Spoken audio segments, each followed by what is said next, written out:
SunStorage, it's a national project. It involves three major universities, namely the University of Porto, the University of Coimbra and the new University of Lisbon. It's about to store the sunlight energy. This project targets mainly three major problems. The first one its address is the so-called solar redox flow cells. New branch of research that was actually started in Portugal for the first time and now is a hot research topic worldwide. It targets to convert directly the sunlight into a storable form of energy that can be used in batteries. The second technology is converting the carbon dioxide that is present in the atmosphere and the gas emissions. It's converting carbon dioxide in fuels using the sunlight energy. The third is to store electricity that we are producing in our houses, that we are producing in the solar fields, is storing in batteries. But different batteries. Batteries that are really very cheap and can store huge amount of energy. It's not for mobility, it's for stationary applications. We have to increase the efficiency of the stable photoelectrodes because we need these devices to operate during years of lifetime. And this is the great challenge. But we are improving tremendously in our knowledge and we are approaching to solutions that can commercial.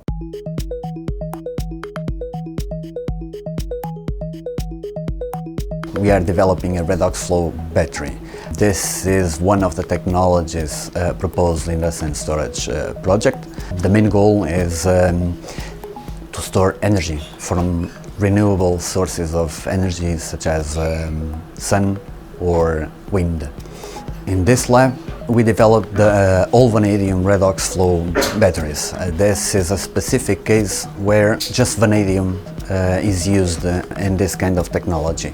The big advantage of having the same active species is that if you lose capacity, because you will lose capacity with time, you can just mix the electrolytes, separate the charges or by oxidation state, and all the capacity is restored. Since the beginning we developed a lab scale for testing all the components and try to understand how this works. But we needed to pursue the goals of the project, and we developed also 3 stacks of 10 kilowatts each, with all the expertise and knowledge gained through the years. And at this point we submitted a patent on this technology.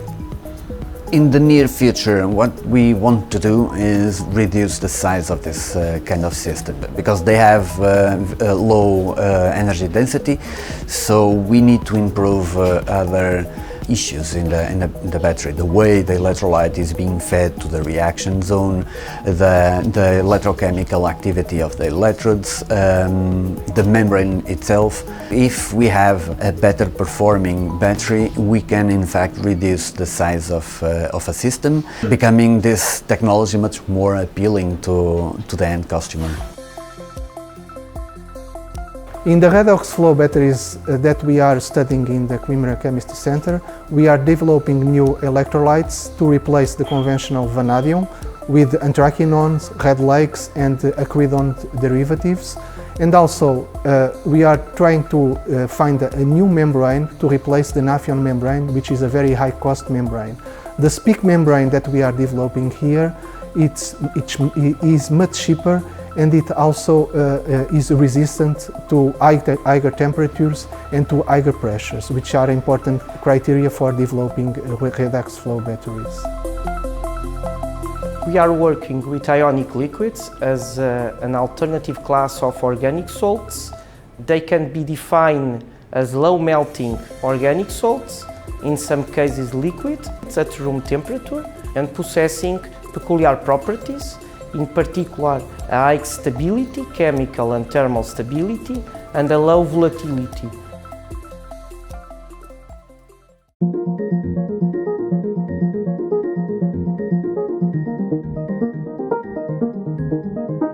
A crucial part of a solar redox flow cell is the photoelectrode, which is responsible for converting solar energy into electrochemical energy. We developed several metal oxide materials based on abundant elements, such as copper and iron. For example, using a promising iron oxide material, we have already achieved record-breaking stabilities and performances. For synthesis, we used complex yet low-cost methods to reduce the overall cost of the devices and facilitate scalability. Additionally, we can couple a photoelectrode with a photovoltaic device to further increase the performance of our technology. Here in Lisbon, we developed organic compounds that we call dyes. They are extended chromophores that allow us to capture the sunlight in regions that are then converted to energy. So these are used by our colleagues in Porto to prepare the dye-synthesized solar cells. The main advantage of this process is that they are more cheaper than the actual photovoltaic systems that are based in silicium. Our main objective here is to develop structures where we can modify structural the compounds in such a way that we can have a higher absorption of the solar spectrum. This is something similar to the photosynthetic process that nature does. We can characterize the properties of these semiconductors hematite in solar cells using the equipment we have here, in which we measure transient absorptions following excitation with a laser pulse. The transient absorptions can occur on timescales from femtoseconds up to nanoseconds or microseconds. Our idea is to characterize the intermediate species and optimize the efficiency of the solar cells. SunStorage wants to demonstrate scalability of this technology. Multiple arrangements from materials choice to hydrodynamics, as well as life cycle assessment, and the economic part is being considered to optimize and turn this technology closer to commercialization.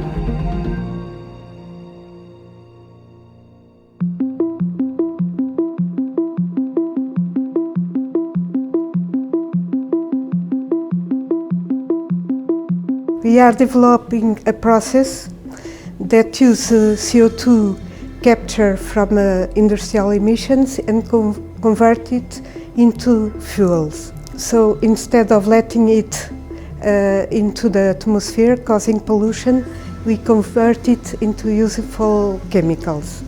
We developed a prototype that is a CO2 electrolyzer, and we are doing the electrolysis of water and CO2. In Lisbon, we test the photoanodes that are materials prepared by the University of Porto to harvest the sun radiation and to supply electrons that are going to use to reduce CO2.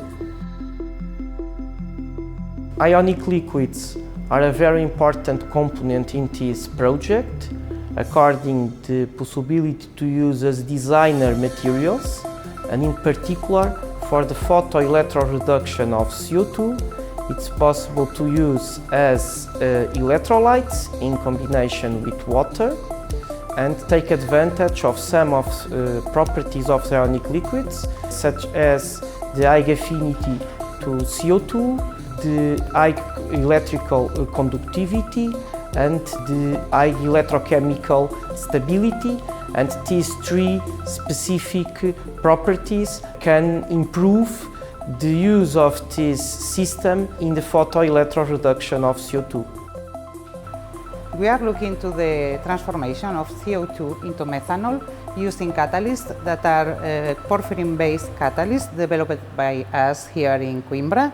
And we use light and water to transform the CO2 into methanol in a photoelectrocatalytic system. In the photoelectroreduction of CO2 to fuels, University of Porto is mainly working on three topics. First, the preparation of highly efficient and stable photoelectrodes that are the same ones used in the solar redox flow cells. Second, the synthesis of electrocatalysts, and in this case the catalysts are based on copper, that is a cheap and abundant raw material, and with this material we expect to increase the selectivity, the current density and the Faraday efficiency of our cell to make this technology into a commercial level, and also the design of a cell based mainly on proton exchange membrane fuel cell that will be operated at room temperature and at low pressures.